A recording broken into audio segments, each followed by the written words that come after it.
এই ঘটনাটা ঘটেছে মুহররম মাসের 10 তারিখে। কয় তারিখে? এই হচ্ছে সেই ঘটনা যার স্মরণে আমরা মুহররম মাসের 10 তারিখে সওম রাখি। কথা কি বুঝতে পারছেন? এটাই সেই ঘটনা, যেই ঘটনার ফলশ্রুতিতে এটাকে স্মরণীয় করে রাখতে আল্লাহ পাক কিয়ামত পর্যন্ত এই আশুরার সওমটাকে রেখে দিয়েছে। এটা ইহুদিরাও রেখেছে, ইসলাম আসার পূর্বে, মানে নবী সাল্লাল্লাহু আলাইহি ওয়াসাল্লামের শরীয়ত আসার পূর্বেও আগের জাতিরাও এটাকে রেখেছিল। নবী সাল্লাল্লাহু আলাইহি ওয়াসাল্লাম এই সওমটাকে রেখেছেন, মুহররম মাসের এই 10 তারিখের সওমটা, এবং তিনি বলেছেন যে আমি আশা করি এই সওম রাখার ফলে 1 বছরের গুনাহ আল্লাহ পাক মাফ করে দিবেন। এবং একজন সাহাবী এসে জিজ্ঞাসা করছিলেন যে কোন মাসের রোজা রমাজান মাসের পরে সর্বোত্তম? নবী সাল্লাল্লাহু আলাইহি ওয়াসাল্লাম বলছেন রমাজান মাসের পর সর্বোত্তম সওম হচ্ছে মুহররম মাসের সওম। 3-4টা বিষয় নবী সাল্লাল্লাহু আলাইহি ওয়াসাল্লাম কখনো ছাড়তেন না। ফজরের আগের 2 রাকাত সুন্নাত, মাসের 3 দিন রোজা রাখা আইয়ামে বীজের, তারপরে আপনার আরাফার সওম, এবং এই যে মুহররম মাসের সওম। এই সওমগুলো নবী সাল্লাল্লাহু আলাইহি ওয়াসাল্লাম কখনো ছাড়তেন না। আরও এসেছে একটা বর্ণনা, আমি এটা পেয়েছি ফয়জুল কালামের মধ্যে, যে আশুরার সওম রাখার পাশাপাশি ওই দিন যদি আপনি পরিবার বর্গের উপর খরচ করেন, ইনশাআল্লাহ আপনাকে সারা বছর আল্লাহর পক্ষ থেকে রিজিকের প্রশস্ততা দেওয়া হবে ইনশাআল্লাহ। তো পরিবার বর্গের প্রতি আপনি খরচ করতে পারেন। এখন এই যে ঘটনা দেখেন, এই ঘটনার মূল পিছনে গল্প কি?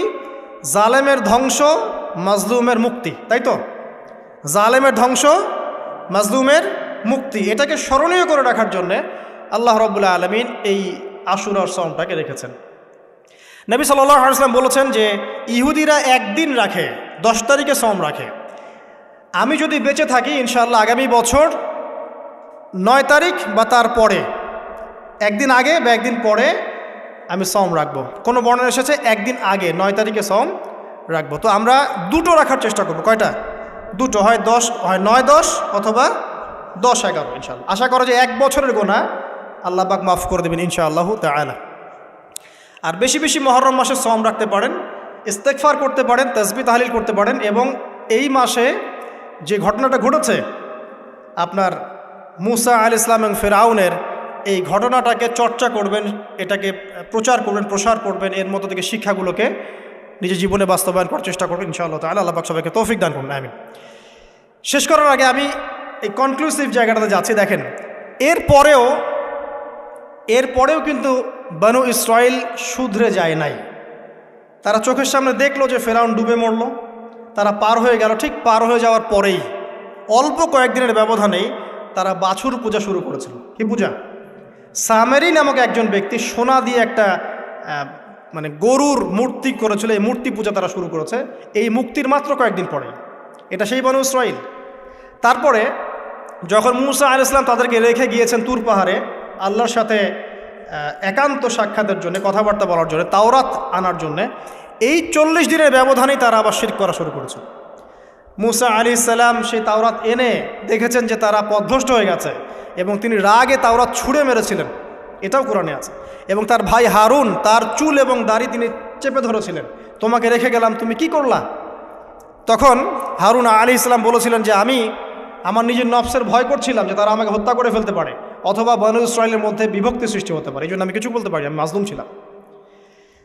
এই অল্প কয়েকদিনের মধ্যেই তারা শিরক করলো, তারা বাছুর পূজা করলো। আল্লাহ পাক তাদেরকে বললেন তোমরা আমালিকা সম্প্রদায়ের বিরুদ্ধে যুদ্ধ করো। তারা প্যালেস্টাইনে থাকতো, আমালিকা সম্প্রদায় প্রচণ্ড শক্তিশালী। তখন এই বনু ইসরাইল বলেছিল যে হে মুসা, ইযহাব আনতা ফাযহাব আনতা ওয়া রাব্বুকা ফাকাতিলা, হে মুসা তুমি যাও আর তোমার রব যাও গিয়ে যুদ্ধ করো। ওয়া ইন্না হাহুনা কাঈদুন, আমরা এখানে বসে থাকি। কে বলেছে এটা? এই বনু ইসরাইল, যাদেরকে আল্লাহ পাক এত বড় বিপদ থেকে মুক্তি দিয়েছেন। তারপরে তাদেরকে মান্না এবং সালোয়া খাওয়ার পাঠানো হচ্ছে, এই খাওয়ার পর্যন্ত তাদের ভালো লাগছে না। তারা বলছে হে মুসা আল্লাহকে বলো আল্লাহর জন্য আমাদেরকে এই যে পেঁয়াজ, এই যে রসুন, ডাল, মসুর এগুলো উৎপন্ন করার তৌফিক দেন। চিন্তা করতে পারেন এরপরে তারা আবার বলল একদল মানুষ বনু ইসরাইলের, আল্লাহকে সামনে এনে হাজির করে দাও, না হলে বিশ্বাস করবো না। তারপর এরকম 70 জন মানুষকে বাছাই করে মুসা আলাইহিস সালাম নিয়ে গেলেন তুর পাহাড়ে। আল্লাহ পাক ওদেরকে মৃত্যু দিয়েছেন, আবার জীবিত করেছেন। মানে এরপরে তারা এত বেশি সীমা লঙ্ঘন করা শুরু করলো যে তারপর তারা আবার অধঃপতনের অতল তলে চলে গেল। কথা বুঝতে পারছেন? 40 বছর পর্যন্ত তিহ নামক জায়গায় খালি ঘুরতেই ছিল। সকালবেলা যাত্রা শুরু করে, সন্ধ্যায় থেকে আবার সে জায়গায় ফিরে আসছে। এভাবে 40 বছর। কতদিন? 40 বছর। তারপর মূসা আলাইহিস সালাম ইন্তেকাল করলেন এবং মূসা আলাইহিস সালামের কবর আমাদের নবী সাল্লাল্লাহু আলাইহি ওয়াসাল্লাম দেখিয়ে দিয়েছেন যে ওই যে লাল ডিবি দেখা যায়, ওই লাল ডিবির উপরে মূসা আলাইহিস সালামের কবর আছে। মূসা আলাইহিস সালামের পরে ওই যে অমীমাংসিত যুদ্ধ আমালিকা সম্প্রদায়ের সাথে, এটার বাস্তবায়ন করেছেন পরবর্তীতে ইউশা বিন নুন নামে একজন নবী। কি নাম?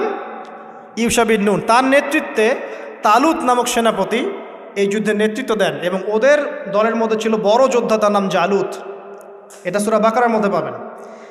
আর এই তালুতের আন্ডারে ছিল দাউদ আলাইহিস সালাম, যিনি তীর নিক্ষেপ করেছিলেন আর জালুতের চোখে গিয়ে লেগেছে।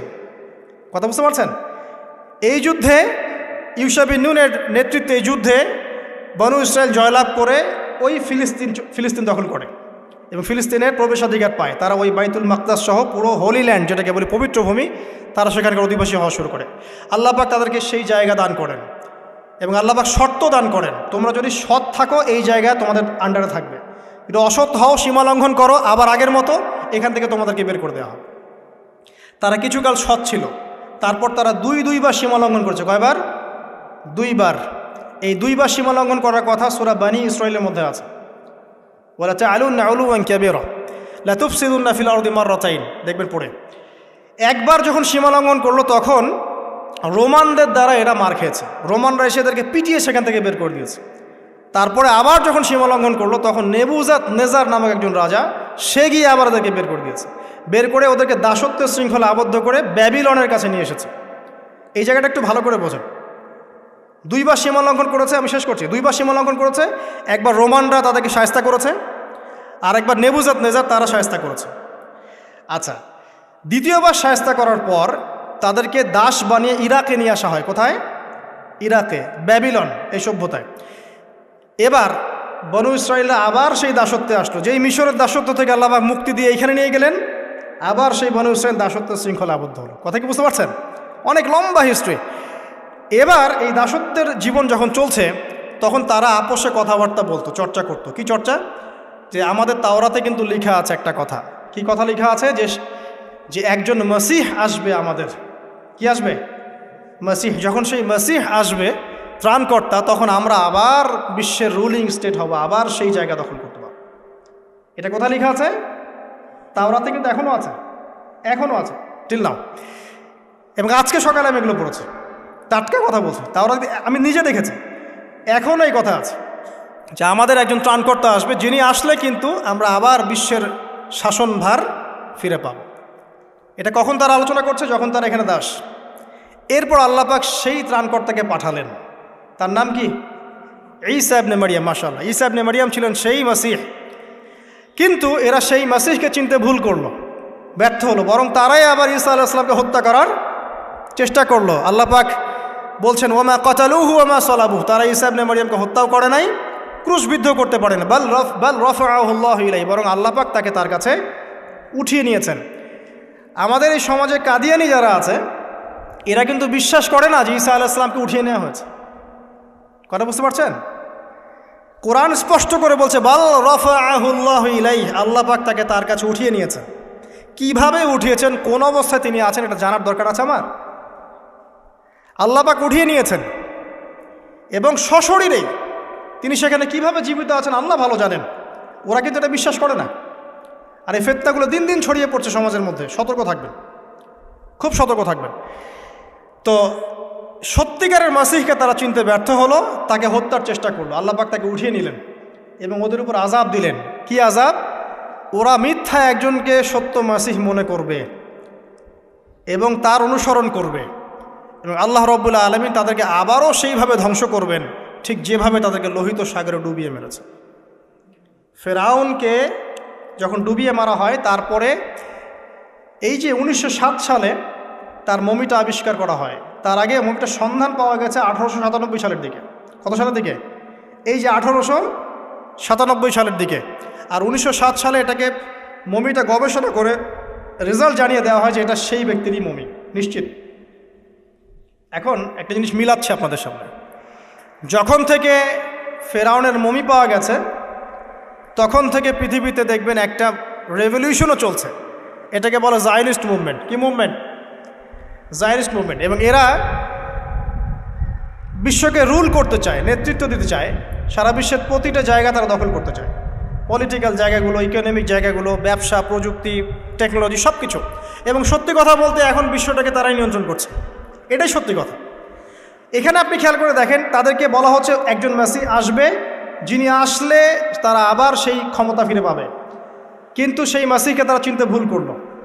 আল্লাহ পাক এখানে তাদেরকে পরীক্ষায় ফেলেছেন। আর একজন মিথ্যা মাসিহকে দিয়ে এদেরকে পরীক্ষা করা হবে, যাকে তারা সত্য মাসিহ মনে করবে, কিন্তু সে সত্য মাসিহ নয়। সে হবে প্রকৃতপক্ষে মাসিহুদ দাজ্জাল। এই দাজ্জালকে তারা মনে করবে সত্য মাসিহ। আল্লাহ রাব্বুল আলামিন ঈসা আলাইহিস সালামকে নামিয়ে সত্য মাসিহের হাতে মিথ্যা মাসিহকে নিহত করাবেন, মেরে ফেলবেন। তারপর আল্লাহ রাব্বুল আলামিন সেই জায়গাটা মুসলিমদেরকে দান করবেন ইনশাআল্লাহু আযজা ওয়া জাল্লা। এখন মূল বিষয়টা হচ্ছে যে আশুরা এবং মুহররমের এই 10 তারিখের পিছনে বিশাল একটা হিস্ট্রি আছে। যাবে, হিস্ট্রি শেষ হয়ে যায় নাই। আজকের বিশ্বে সেই বানু ইসরাইলের উত্তরসূরি যারা, তারা তাদের রিলিজনটাকে বিকৃত করে একটা মুভমেন্ট তৈরি করেছে, জায়নিস্ট মুভমেন্ট। এবং এই মুভমেন্ট এখন সারা বিশ্বের বড় বড় বিষয়গুলোকে নিয়ন্ত্রণ করছে। শুধু তাই নয়, এখন কিন্তু সেই হোলি ল্যান্ড তারা আবার দখল করেছে। এই তো 1914 সালেই 14 থেকে 17-র মধ্যে তারা আবার সেই জায়গা দখল করেছে। 2000 বছর তারা যে জায়গায় ঢুকতে পারে নাই, সেই জায়গায় তারা 1914 থেকে 17-র মধ্যে চলে গেছে। অলরেডি তারা সেখানে রাষ্ট্র কায়েম করেছে। অলরেডি তারা সেখান থেকে সারা ওয়ার্ল্ডের বড় বড় বিষয়গুলো নিয়ন্ত্রণ করছে। এবং তারা পুরো হোলি ল্যান্ডটাকে কবজা করে ফেলছে, প্যালেস্টাইনিদেরকে বের করে দিচ্ছে। দিন দিন তাদের আয়তন বাড়ছে। এগুলোকে খেয়াল করেছেন? এবং সারা বিশ্ব থেকে যত ইহুদি আছে সবগুলো সেখানে গিয়ে জড়ো হয়েছে। এগুলোকে মেলাতে পারছেন? এবং তাদের প্রতিশ্রুতি কি? তাদের মাসিহ যখন আসবে তারা কিন্তু সেখান থেকে সারা বিশ্বকে শাসন করবে। তার মানে আমাদের ক্যালকুলেশন হচ্ছে এখানে একটা নির্দিষ্ট সময় পর্যন্ত হয়তোবা তারা সত্যিকার অর্থেই সেখান থেকে সারা বিশ্বকে রুল করবে। জুলুমের বলে সারা বিশ্বে তারা জুলুম ছড়িয়ে দিবে। বিশ্বের বড় বড় প্রতিটা ডিপার্টমেন্ট তারা নিয়ন্ত্রণ করবে জুলুমের বশবর্তী হয়ে। মাজলুমের উপর নির্যাতন বাড়বে। কিন্তু এটা হতে হতে এক পর্যায়ে আল্লাহ পাক ইমামুল মাহদিকে পাঠাবেন, ঈসা ইবনে মারিয়ামকে পাঠাবেন। তাদের হাত ধরে মুসলিমরা ইনশাআল্লাহু আযজা ওয়া জাল্লা আবারও সেই জায়গা বিজয় করবে ইনশাআল্লাহ।